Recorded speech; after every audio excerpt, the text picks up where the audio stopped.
Hello everyone and welcome back to another edition of Rich T Racing on F1 2019 with yours truly, that is JJ. What I'm going to be doing today is something a little bit different. You might have just seen our predictions video for the Belgian Grand Prix. If you haven't, be sure to go check it out. But today what I'm going to be doing is I'm going to be predicting the Belgian Grand Prix, but for one driver.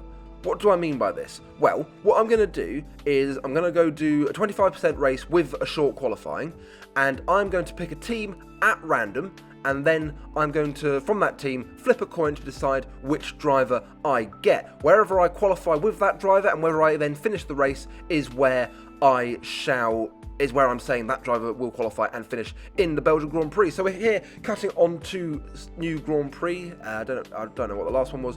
So yeah, now this is the point of deciding the team. Now I should point out that obviously I'm recording this after I've done this. I had my eyes closed at this moment, so I'm just randomly mashing through Mercedes, where are we going, we're still nearly deciding, we're down to Williams, and we have arrived at Haas Racing. So that is the team we have chosen. We have got Romain Grosjean or Kevin Magnussen. If you had seen any of our videos so far, you'd know that none of us here really like either of these drivers. What I'm going to do is I'm going to say heads for Grosjean and tails for Magnussen. So let's see what we get.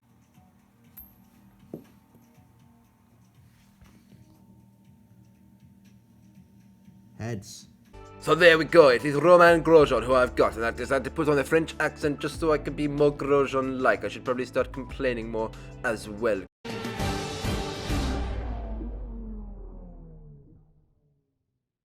It's qualifying time at Spa, one of the mightiest tracks on the Formula One calendar. Long straights, up and downhill, Eau Rouge as well. This track isn't for the faint-hearted. And I'm going to drop the highly racist French accent immediately as we go into vehicle management. I'm going to have a quick look at the car setup. I'm going to go into my loaded setups. You can see here, they're all from Alfa Romeo. That's from my career mode. Again, if you want to see me do some career mode videos, then just let me know in the comments, because obviously that will let me know that people want to see it. Just going to dial down the fuel. I'm going to up the front downforce to 4 from 3. You can see there that I've got 90% on the on-throttle differential.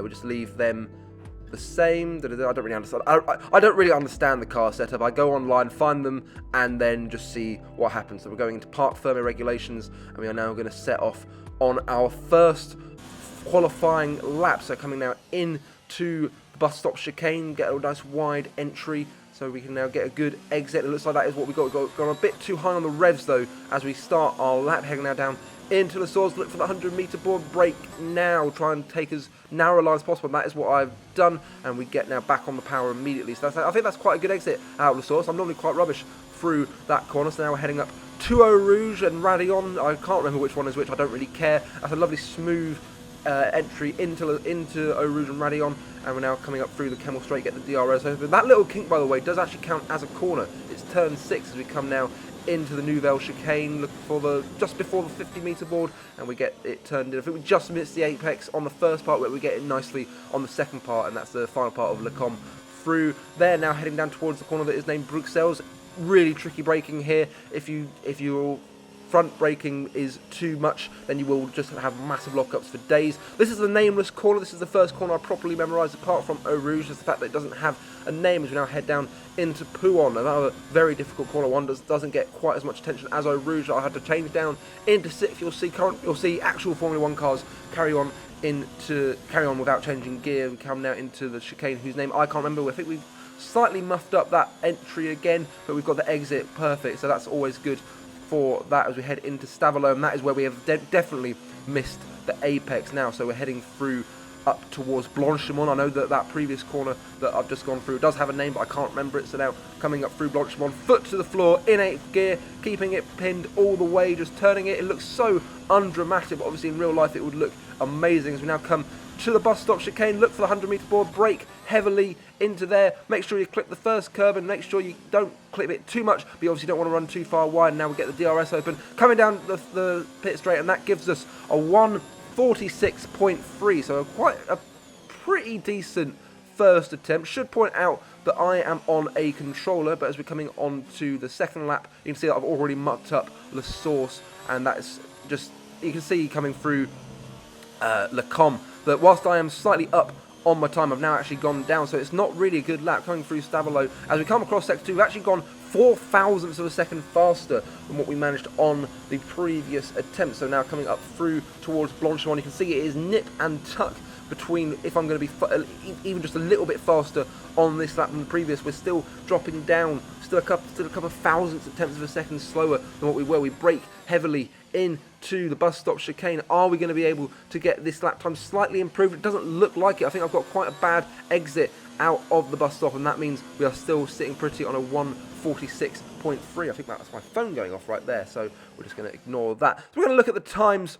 for a minute. You can see that K-Mag is significantly faster than myself. Should point out I'm running on a higher difficulty than normal to try and make it a little bit more realistic. You can see that through Sector 1 I'm actually a little bit faster, but no, we're just going to cut away because I think it's Sector 2 that I am losing a lot of time at. So we've just upped the front downforce. As we come through Pulm, we can see that I'm taking a lot more speed. We do run wide and get an exceeded track limits warning, but the lap time still counts, and we can see now that we are good 2-3 tenths of a second quicker than what we were. We're coming with so much more aggression into that chicane, whose name I've forgotten, as we head now into Stavelot. This is where we can make up a lot of time, and that's exactly what we've been able to do. We're now about 6 tenths of a second up on our previous best time, heading through the second part of that Stavelot section, and we've just lost a bit of time now, heading up towards Blanchimont, so we're just going to keep it pinned, hope that we can get some good braking into the bus stop chicane, which is where, if we're going to make up some significant lap time, that is what we're going to do. We're currently in, where are we? We are P15 at the moment. Can we improve on that? But we've missed the first part of the apex, and we've run just a little bit too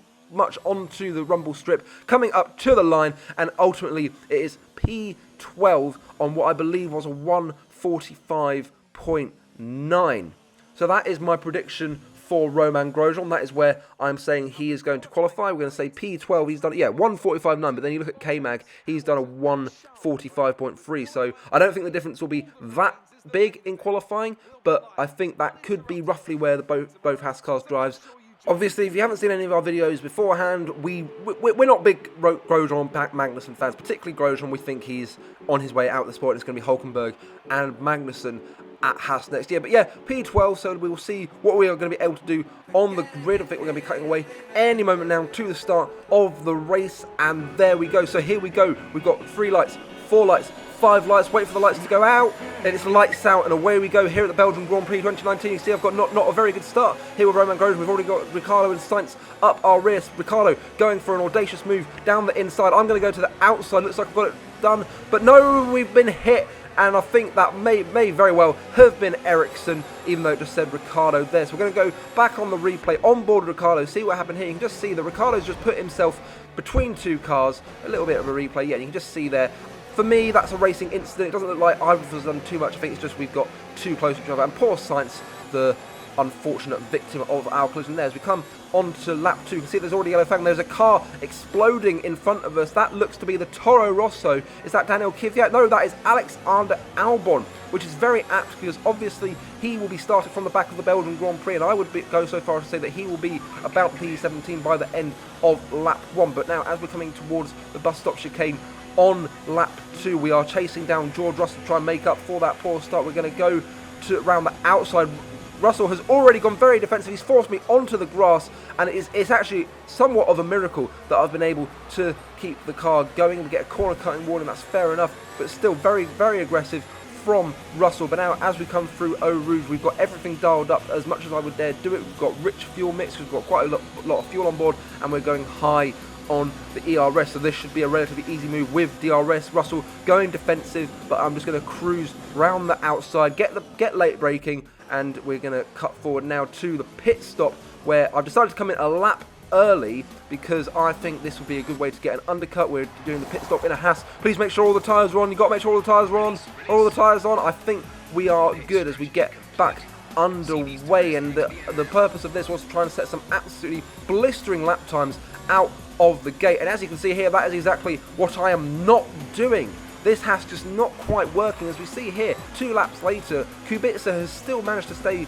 in front of us, so that's really not worked at all with the strategy. But as we come now through Eau Rouge and Raidillon, this should just be an easy move. In fact, I can see this being done before we even get to the DRS zone. We're going to pull out, we've got the Ferrari engine versus the Mercedes. Ferrari is now better than the Mercedes, and it's just a simple case of around we go. So we have now got Ricciardo to catch up to the back of, and I think this is the situation right now. Ricciardo is ahead of you. Gap to car in front is 5.5 seconds. They're on fresh mediums. Their tyres are 2 laps old. The time last lap was a 1:51.2.